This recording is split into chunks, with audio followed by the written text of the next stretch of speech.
अस्सलामु अलैकुम।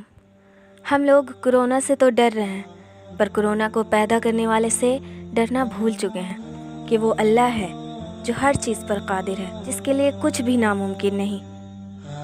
हमने अल्लाह को इतना नाराज़ कर दिया है कि उसने हमसे रहमत हटा ली है।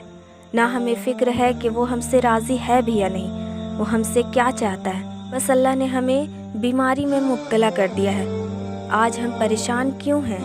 क्योंकि हमने अल्लाह की इतनी नाफरमानियाँ की हैं, अल्लाह को नाराज़ किया है। ये कोरोना हमारे अमालों का सिला है, हमारे गुनाहों का नतीजा है।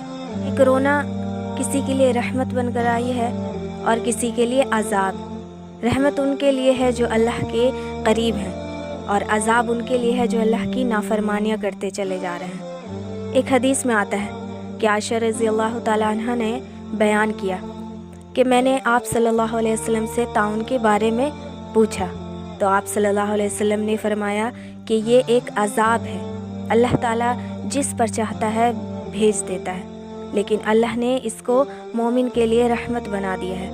अगर किसी शख्स के बस्ती में ताउन फैल जाए और वो सब्र के साथ अल्लाह की रहमत से उम्मीद लगाए हुए वहीं ठहरा रहे कि होगा वही जो अल्लाह ने किस्मत में लिखा है, तो इसे शहीद के बराबर सवाब मिलेगा। तो वक्त है अल्लाह को राज़ी करने का, अल्लाह को मनाने का, अपने गुनाहों की माफ़ी मांगने का। अगर हम ऐसे ही नाफरमानियाँ करते ही रहेंगे तो बेशक हमारी बर्बादी करीब है, इस दुनिया में भी और आखिरत में भी। क्योंकि अल्लाह फरमाता है, जो लोग मेरी नाराज़गी लेकर मेरे पास लौटेंगे उनके लिए जहन्नुम है। तो माय ब्रदर्स एंड सिस्टर्स, अल्लाह ने हमें वक्त दिया है, इसका फ़ायदा उठाएं और मौत से पहले तौबा करें और अल्लाह को मना लें।